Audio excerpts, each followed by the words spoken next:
Good morning बेटा। हमने exercise एक शुरू कर रखी है जिसमें हमने इससे पिछले वीडियो में प्राप्त संख्याएं, पूर्ण संख्याएं, पूर्णांक, परिमेय संख्याएं और उनका दशमलव प्रसार दो प्रकार का बताया था, एक तो शांत और एक अशांत। आज हम पढ़ेंगे परिमेय संख्याओं के महत्वपूर्ण बिंदु। यदि बेटा आपको ये छोटी छोटी बातें नहीं आएंगी तो ये एक्सरसाइज जब आप करोगे, मैं क्वेश्चन करवाऊंगा तो आपको ये एक्सरसाइज समझ में नहीं आएगी। इसलिए सबसे पहले जो छोटी छोटी बातें समझाई जा रही है उनको गौर से सुनना तथा उनको अपने दिमाग में फिट कर लेना है, क्योंकि यही बातें 10th क्लास के अंदर एक चैप्टर के रूप में बदल जाएगी, यानी पूरा की पूरी एक एक्सरसाइज बन जाएगी। अब तो आपको एक छोटी सी एक्सरसाइज दी गई है और सिर्फ इसमें एक थ्योरेटिकल है, यानी सिर्फ इसमें एक लिखित दिया गया है, और इसी आप जब 10th क्लास में आ जाओगे तो ये एक्सरसाइज बड़ी एक्सरसाइज बन जाएगी। तो अभी से आप इस एक्सरसाइज के ऊपर थोड़ा ध्यान दे लीजिए ताकि जब 10th क्लास में हो तो आपको ज्यादा मेहनत ना करनी पड़े। तो आज हम पढ़ेंगे परिमेय संख्याओं के महत्वपूर्ण बिंदु। देखो, परिमेय संख्याएं क्या होती है? वे संख्याएं जिनको हम P/Q रूप में लिख सकते हैं वो परिमेय संख्याएं होती है। और परिमेय संख्याओं में Q का मान है वो कभी भी क्या नहीं होता है, जीरो नहीं होता। ये चीज तो हमने पहले ही पढ़ ली थी। और एक चीज पढ़ी थी हमने, प्राकृत संख्याएं यानी नेचुरल नंबर, वो होते हैं 1 2 3 4 5, और एक होता पूर्ण संख्याएं जो जीरो से स्टार्ट होती हैं और 1 2 3 4 5 में अनंत तक जाती है। और अब आपको कोई बोल दे कि पूर्ण संख्याएं क्या प्राकृतिक संख्याएं हो सकती हैं, यानी पूर्ण संख्याएं क्या प्राकृत संख्याएं हो सकती है? नहीं। क्यों? क्योंकि पूर्ण संख्याओं में तो जीरो होता है। परंतु इसके विपरीत बोले कि प्राकृत संख्याएं क्या पूर्ण संख्याएं हो सकती है? हाँ। क्यों? क्योंकि प्राकृत संख्याओं में 1 से स्टार्ट होता है और पूर्ण संख्याओं में 1 2 3 आता है। और आपको पूछ रहे हैं कि सबसे छोटी पूर्ण संख्या 0, सबसे छोटी प्राकृत संख्या 1, और ये पूछ ले कि सबसे बड़ी पूर्ण संख्या या सबसे बड़ी प्राकृत संख्या क्या होती है? अनंत होती है। हम बता नहीं सकते, ज्ञात नहीं कर सकते, पता नहीं कहां तक जाएगी वो। और उसके बाद हमने पूर्णांक पढ़ा था कि पूर्णांक में प्लस और माइनस दोनों प्रकार की संख्याएं शामिल होगी। जब एक संख्या रेखा के ऊपर दर्शाएंगे तो जीरो से दाईं तरफ तो धनात्मक आएंगे, जीरो से बाईं ओर ऋणात्मक आएंगे, और ऋणात्मक की जितनी बड़ी संख्या होगी वो उतनी छोटी होती है, ये पढ़ा था। और एक पढ़ा था सबसे छोटी धनात्मक संख्या क्या होती है? जीरो होती है। और सबसे बड़ी ऋणात्मक संख्या क्या होती है? सबसे ऋणात्मक संख्या बड़ी क्या होती है? -1 होता है। अब हम परंतु ये नहीं बोल सकते बेटा सबसे बड़ी, यानी सबसे बड़ी है ना ऋणात्मक संख्या, तो हमने कितना बता दिया था? -1 है। परंतु ये पूछे कि सबसे छोटी धनात्मक, तो वो 1 की होगी। 1 को हम न तो ऋणात्मक मान सकते हैं नहीं धनात्मक, ये याद रखना, ठीक है ना। इसको आप प्लस भी नहीं मान सकते तो इसको माइनस भी नहीं मान सकते। और हमने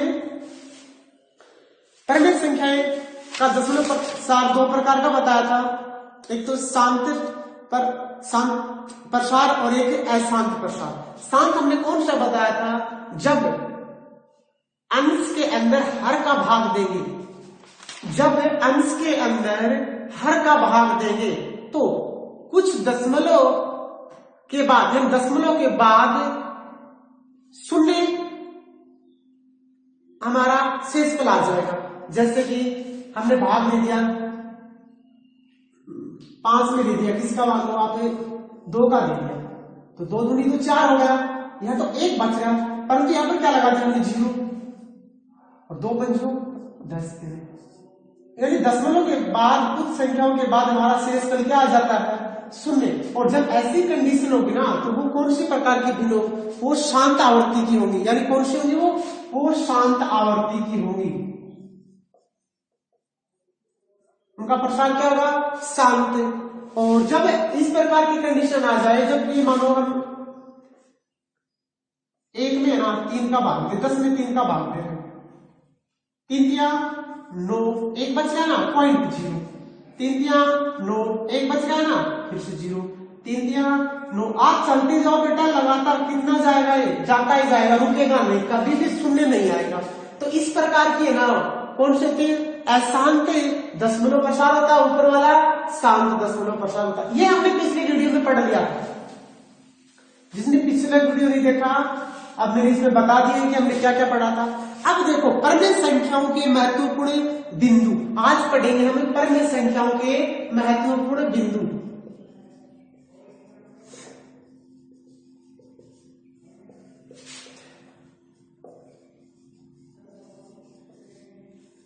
और एक ये तो आप पिछले जो आपने क्लास पढ़ी थी उसके अंदर भी था, परंतु इसके अंदर एक और जुड़ जाएगा, अपरमेय। ये तो हमने परमेय पढ़ा था ना, अब हमारे एक और जुड़ गया कि अपरमेय संख्याएं भी होती है। हमने तो परमेय पढ़ा था ना, अब अपरमेय भी आ गया यहाँ पे। तो आज तो अब हम पढ़ेंगे इसके अंदर परमेय संख्याओं के महत्वपूर्ण बिंदु, उसके बाद पढ़ेंगे अपरमेय संख्याओं के महत्वपूर्ण बिंदु, और उससे पहले हम अपरमेय संख्याओं के बारे में भी जानेंगे। तो परमेय संख्याओं के महत्वपूर्ण बिंदु में पहला बिंदु है प्राकृतिक संख्याएं या नेचुरल नंबर, पूर्ण संख्याएं, जो हमने बताया W से नोट करते हैं ना, जो 0 से स्टार्ट होते हैं, पूर्णांक जो प्लस और माइनस दोनों वाले होते हैं, भिन्न का आपको पता है जो अंश बटे हर के रूप में होते हैं, सभी परमेय संख्याएं होती हैं। यानी ये बात बिल्कुल सही है। यानी बेटा प्राकृत संख्याएं, पूर्ण संख्याएं और पूर्णांक व भिन्न सभी क्या होती हैं, परमेय संख्याएं होती हैं। अब इसमें 2 नंबर दिया गया है कि भिन्न के अंश व हर प्राकृतिक संख्याएं होती है। यानी भिन्न के अंश व हर क्या होती है, प्राकृत संख्याएं होती है। जैसे कोई भिन्न है, ये मान लो भिन्न है, और इस भिन्न में अंश व हर बोल रहा है। भिन्न का तुम्हें पता है क्या होता है बेटा, अंश बटे हर होता है। आप भिन्न अपनी मर्जी से कोई भी ले लो, XYZ। जैसे हमने ले लिया 1/5, क्या ले लिया 1/5। तो बेटा 1 भी क्या है, प्राकृत संख्या है, और 5 भी क्या है, प्राकृत संख्या है ना। यानी 1 भी व 5 दोनों क्या है, प्राकृत संख्या है, यानी नेचुरल नंबर है ना। यानी भिन्न संख्या के अंश व हर दोनों क्या होते हैं, प्राकृत संख्याएं होती हैं, सही है। जबकि परमेय संख्या के अंश और हर पूर्णांक होते हैं, जबकि परमेय संख्याओं के अंश और हर पूर्णांक होते हैं। ये भी सही है कि पूर्णांक धनात्मक ऋणात्मक दोनों हो सकते हैं ना। देखो ये ऐसे भी तो हो सकता है, -1/5 हो सकता है ना, पूर्णांक होते हैं। परंतु परमेय संख्याओं का हर शून्य नहीं होता, परंतु परमेय संख्याओं का हर क्या नहीं होता, शून्य। क्यों? क्योंकि हमने पढ़ा कि परमेय संख्याएं किसे कहते हैं, जिनको हम P/Q रूप में लिख सकते हैं, वो परमेय संख्याएं होती हैं, जिनका Q का मान कभी भी 0 नहीं होता। यानी P/Q तो हम लिख सकते हैं, परंतु Q ≠ 0 नहीं होता ना। क्यों? यदि 0 हो जाएगा तो हमारे पास जो मान प्राप्त होगा वो अनंत प्राप्त होगा। क्या प्राप्त होगा? अनंत प्राप्त होगा। इसके आगे है संख्या रेखा पर परमेय संख्याएं प्रदर्शित की जा सकती हैं। यानी हम संख्या रेखा के ऊपर भी परमेय संख्याओं को क्या कर सकते हैं बेटा, लिख सकते हैं ना। जैसे हमने एक संख्या रेखा खींची थी, उसके बीच में हमने शून्य लगाया था, इसके दाईं ओर सभी हमने धनात्मक संख्याएं लिखी थी, और इसके बाईं बायां और ये दायां, और बाईं ओर हमने सभी ऋणात्मक संख्याएं लिखी थी। तो ये सभी क्या बेटा, परमेय संख्याएं है ना। तो परमेय संख्या को हम कहां एक संख्या रेखा के ऊपर दर्शा सकते हैं ना। इसके बाद है किसी परमेय संख्या के अंश और हर को समान अशून्य पूर्णांक से गुणा करने पर, भाग देने पर तुल्य परमेय संख्याएं प्राप्त होती है। ये भी एकदम सही है, इजी सा है। क्या? देखो ये बोल रहा है यदि कोई परमेय संख्या है, यदि कोई परमेय संख्या, ये मान लो 3/4 कोई परमेय संख्या है, और उसके अंश व हर से समान गुणा करने पर, जैसे समान गुणा करने पर 3 दूनी 6 और 4 दूनी 8, तो हमारी परमेय संख्या की तुल्य परमेय संख्या आ जाएगी।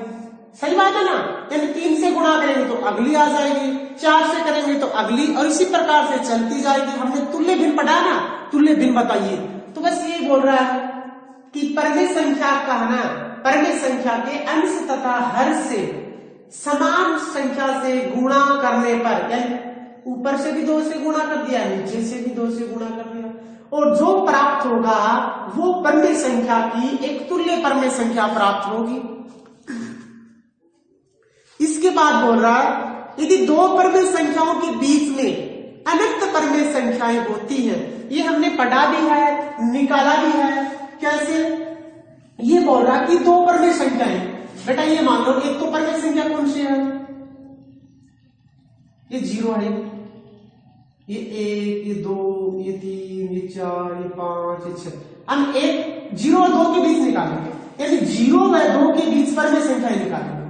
0 और 2 के बीच एक तो हमें डायरेक्ट पता है कि 1 होती है, इसके अलावा भी बहुत सी होती है बेटा, हमने निकाला ना a + b/2, यानी मध्य संख्या निकालने के लिए एक सूत्र होता है a + b/2, यानी 0 और 2 को जोड़कर 2 का भाग देंगे 1, एक तो 1 आ गई। अब हम 0 और 1 में भाग देंगे तो 2 का 1/2 आ जाएगी। अब हम 1 व 2 को जोड़ेंगे तो 3, और 3 में 2 का भाग देंगे तो 3/2 आ जाएगी। इसी प्रकार हम 0 व 1/2 के बीच निकालेंगे तो 1/4 आ जाएगी। यानी कहने का मतलब है कि 2 परमेय संख्याओं के मध्य हम अनंत परमेय संख्याएं निकाल सकते हैं, ठीक है ना। यानी इसमें हम काफी परमेय संख्याएं निकाल सकते हैं जिनको नहीं गिना जा सकता, यानी अनंत। इसके बाद है प्रत्येक परमेय संख्या को दशमलव संख्या में लिखी जा सकती है, यानी सही बात है कि जितनी भी परमेय संख्याएं ना उनको हम दशमलव के अंदर लिख सकते हैं। कैसे?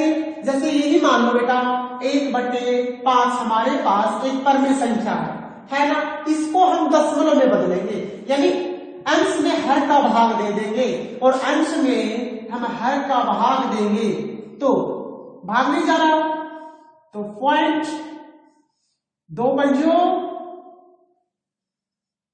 10, यानी 0.2, यानी 1/5 को हम क्या लिख सकते हैं 0.2, यानी 0.2, यानी एक परमेय संख्या को हमें दशमलव में भी बदल सकते हैं। इसके बाद बोला कि जो शांत अथवा अशांत आवर्ती दशमलव संख्याएं होती हैं, यानी सही है, जब हमें परमेय संख्या को दशमलव के अंदर बदलेंगे तो वो 2 प्रकार की प्राप्त होंगी, या तो शांत आवर्ती की प्राप्त हो, शांत दशमलव प्रसार प्राप्त होगा या अशांत दशमलव प्रसार प्राप्त होगा। शांत तो कौन सा होगा? जिनका शेषफल कुछ समय बाद 0 प्राप्त हो जाता है, यानी कुछ यदि दशमलव आ गया, दशमलव के बाद कुछ संख्याओं के बाद शेषफल क्या आ जाता है? 0 आ जाता है, वो तो शांत हो जाएंगे। और दशमलव के बाद संख्याएं आती जाएंगी और शेषफल 0 कभी नहीं आएगा। उस प्रकार की जो हमें प्राप्त होगी वो कौन सा प्रसार होगा? वो होगा अशांत दशमलव प्रसार। ये भी सही है। इसके बाद है परमेय संख्याओं के महत्वपूर्ण बिंदु के अंदर यही बिंदु, यदि किसी परमेय संख्या के हर में 2 अथवा 5 अथवा दोनों की घात हो तो ऐसी परमेय संख्याओं को शांत दशमलव संख्या में लिखी जा सकती है। यानी कहने का मतलब बेटा देखो, यानी 2 व 5 ना, ये बोल रहा है यदि 2 गुणा 5 n गुणा m, यानी घात है, ये भी घात, ये 2 की घात है, ये 5 की घात है, यानी ऐसा रूप आ गया हमारे पास तो वो शांत आवर्ती की होगी। यदि हमारे पास अकेला ऐसा रूप आ गया तो भी वो शांत आवर्ती की होगी। यदि हमारे पास एक ऐसा अकेला रूप आ गया तो भी वो शांत आवृत्ति की होगी। अब कई बच्चे ये सोचेंगे बेटा कि हम कर तो देंगे एक बार समझाने के बाद, परंतु उनको पता ही नहीं, कुछ बच्चों को तो नहीं पता ना, तो वो सोचेंगे कि सर हम करेंगे कैसे। तो देखो कैसे करेंगे, जैसे कि हमें 1/10 दे दिया। कितना दे दिया? 1/10। आप 10 के टुकड़े कर लो, अभाज्य गुणनखंड करोगे, यानी 10 की क्या करोगे बेटा? अभाज्य गुणनखंड। और हमें पता है कितना होता है? 2 गुणा 5। कितना होता है? 2 गुणा 5, यानी यहाँ पर 2 की भी पावर एक का घात आ गई और 5 की घात भी एक आ गई, यानी हमारे पास एक ऐसा रूप आ गया। इसका मतलब बगैर देखे हम बता सकते भाग दिए कि ये शांत है अशांत है। इसका मतलब ये क्या है? शांत है। क्या है? शांत है, क्योंकि इसका जो शेषफल आएगा वो शून्य आ जाएगा। यदि ऐसा रूप बन जाएगा ना तो शेषफल क्या आएगा? शून्य। यदि ये था 1/5, तो देखो ये तो ऑलरेडी क्या है? 1/5 की पावर है, यानी 5 की घात कुछ है, यानी 5 की घात 1 है। इसका मतलब ये भी क्या है? शांत है। यदि बेटा ये आ जाए और पूछ ले क्या ये शांत है, तो इसका गुणनखंड करके देख लो। 3 गुणा 5, यानी 5 तो आ गया, परंतु ये 3 है ना, ये नहीं आना चाहिए था। या तो अकेला 5 रहना चाहिए था, या 5 के साथ 2 आना चाहिए था। यहाँ तो कितना आ गया? 3। इसलिए ये अशांत दशमलव प्रसार है। ये शांत आवृत्ति का नहीं है, ये अशांत आवृत्ति का। ठीक है ना? यानी समझ में आया? यानी उनका हर है ना वो 2 की पावर में या 5 की पावर में होना चाहिए। ये भी 10th क्लास में है कि दशमलव का शांत प्रसार बताइए। आपको लिखना पड़ेगा, यदि किसी परमेय संख्या का हर 1/2 की पावर n गुणा 5 की पावर n के रूप में है तो वो शांत प्रसार है, और यदि इस रूप में नहीं है तो वो अशांत प्रसार है।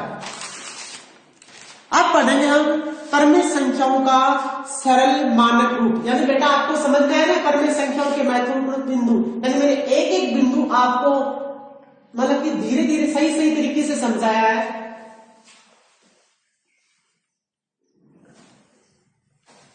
समझ में आ जाना चाहिए। अब पढ़ेंगे हम इससे अगला पॉइंट हमारा परमेय संख्याओं का सरल मानक रूप। परमेय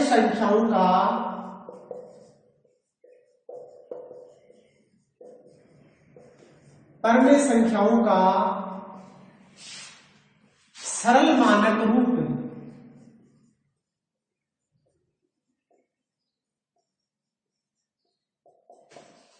सरल मानक रूप यानी क्या कह रहा है कि यदि किसी परमेय संख्या का हर धनात्मक हो तथा, एक तो ये है जब क्या हो उनका हर क्या हो? धनात्मक हो, तथा अंश और हर में कोई उभयनिष्ठ गुणनखंड नहीं हो। उभयनिष्ठ का मतलब कोई कॉमन गुणनखंड नहीं हो दोनों का जो कट रहे हो, मैं बता दूंगा मैं। हो तो ऐसी परमेय संख्याएं अपने सरल मानक रूप में होती हैं। यानी पहली बार जो सेकंड बोला ना उसके ऊपर ध्यान देना, नहीं अंश और हर में कोई उभयनिष्ठ गुणनखंड नहीं है। यानी बेटा कहने का मतलब है जिनको हम काट नहीं सकते वही उत्तर रहेगा, जिनको हम काट नहीं सकते। देखो जैसे 10 और 5 था, 10 और 5 और 10 मान लो कितना था? 5 और 10। यहां ना उभयनिष्ठ गुणनखंड है, यानी यहां पर भी 5 है, यहां पर भी 5 है। ये 5 हमें दिखाई नहीं दे रहा, नहीं दिखाई दे रहा ना, और अब इसका ये कर दिया, इसका मतलब हमें दिखाई दे दिया, और ये 5 से 5 घट गया। अब 1/2 बचा। अब इनमें कोई भी उभयनिष्ठ गुणनखंड नहीं है, नहीं है ना, इसका मतलब यही सरलतम रूप है। कहने का मतलब है जो हम काट पीट के लास्ट में आंसर छोड़ते हैं वही उसका क्या होता है? सरलतम रूप होता है। इससे बाद है परमेय संख्याओं का मानक रूप प्राप्त करने के लिए यदि हर ऋणात्मक हो तो अंश तथा हर को -1 से गुणा करके हर को धनात्मक लिखेंगे तथा अंश और हर में इनके मैसे से भाग दे देंगे। यानी जैसे 8/-10 और -10/15 परमेय संख्याओं को उनके सरल रूप में व्यक्त कीजिए। आसानी है। यानी क्या क्या दिया गया है? 8 एक तो -10 है और एक दिया 10/15। अभी अभी मैंने बताया था आपको -10/15। ये तो क्या बेटा अंश है, ये क्या बेटा हर है ना। इसे हम पी भी बोल सकते हैं, इसे हम क्यू भी बोल सकते हैं। अब देखो हर यदि माइनस का है, हर यदि माइनस का है तो उसका अंश माइनस का बनाएंगे, यानी माइनस ऊपर लगाएंगे तो अच्छा लगेगा ये थोड़ा, ठीक है ना, थोड़ा अच्छा लगेगा। यदि माइनस ऊपर लगाएंगे तो यदि हर माइनस का है तो हम इसको प्लस का बनाएंगे। तो क्या कर लेंगे, ऊपर नीचे दोनों -1 से गुणा कर देंगे, ऊपर भी -1 से गुणा कर देंगे नीचे। तो -8 एकम 8 और 10 एकम 10 माइनस प्लस, यानी बात तो वही है सेम की सेम। माइनस नीचे तो भी वही बात है, माइनस ऊपर है तो भी वही बात है। अब इसका सरलतम रूप बताइए, यानी 2 के पहाड़े से काट दो, ये ऊपर तो 4 और नीचे 5, यानी यही इसका क्या है सरलतम रूप है। इसी प्रकार ये है बेटा, इसका इजी रूप बना दो। ऊपर तो माइनस लगा हुआ ऑलरेडी है, देखो माइनस तो नीचे होता तो ऊपर बना देते, इसको कर देते। अब 5 से कट रहा है, 5 दूनी 10 और 5 3 15, यानी ये इसका सरलतम रूप है।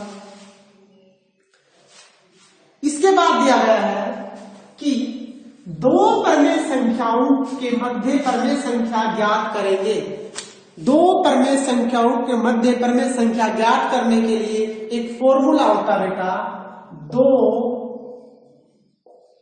परमेय संख्याएं x तथा y के मध्य परमेय संख्याएं, और 8 क्लास में था a तथा b के मध्य, यहां दे दिया x तथा y के मध्य, एक ही बात है।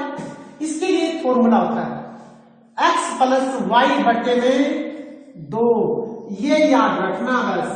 वहां a + b बटा 2 था, यहां बस x दे दिया a की जगह और b की जगह y दे दिया, यानी x + y बटे 2, बात तो वही है।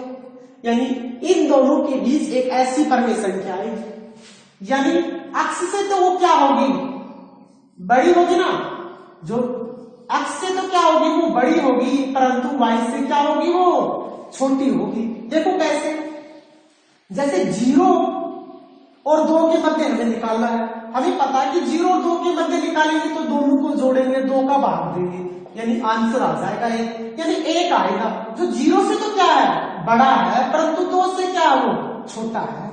लिख सकते हैं ना इस चीज को, ये तो यही बोल रहा है कि 2 परमेय संख्याएं हैं x तथा y, उनके मध्य परमेय संख्या निकालेंगे, और मध्य परमेय संख्या निकालेंगे तो एक फॉर्मूला बनेगा x + y बटे 2।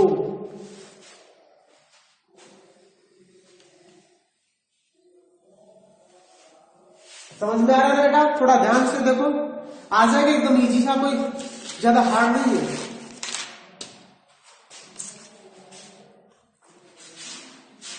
इसके बाद अब थोड़ा जल्दी बताऊंगा आपको, वीडियो काफी लंबा हो जाएगा, कि अशांत आवर्ती अंकों को p/q रूप में प्रदर्शित करने की विधि। यानी जब वो अशांत आवर्ती की हमारी क्या हो परमेय संख्या हो ना, तो उनको p/q रूप में कैसे प्रदर्शित करेंगे। यानी सबसे पहले दिए गए अशांत आवर्ती के, बेटा ये हम कल बताएंगे, क्योंकि ये चीजें हम जल्दबाजी में नहीं बता सकते। यदि ये चीजें जल्दबाजी करेंगे तो समझ में नहीं आएगी, ठीक है। ये बाकी का बचा हुआ नेक्स्ट वीडियो में बताएंगे, ठीक। ओके, इनको ध्यान से देखना बेटा, एकदम आसान है, कोई हार्ड चीज नहीं है। देखो मैंने बारीकी से बताया, एक एक पॉइंट बताया आपको। यदि आप भी मेरे बताए अनुसार कॉपी पेन में करके देखोगे ना तो ज्यादा बेटर समझ में आएगा बेटा। यदि खुद हम प्रैक्टिकल करेंगे, है ना, प्रैक्टिकल करोगे ज्यादा समझ में आएगा। यदि आपने पढ़ लिया छोटे कर, ठीक है सर ने पढ़ा दिया, हमने पढ़ लिया, तो समझ में नहीं आएगा। बेटा कॉपी और पेन से मैंने जैसे से साथ लिखा ना, आप भी वैसे ही करना। यदि नहीं समझ में आ रहा तो ग्रुप के अंदर आप डाल देना कि सर समझ में नहीं आया, तो मैं आपको उनका सोल्यूशन बताऊंगा।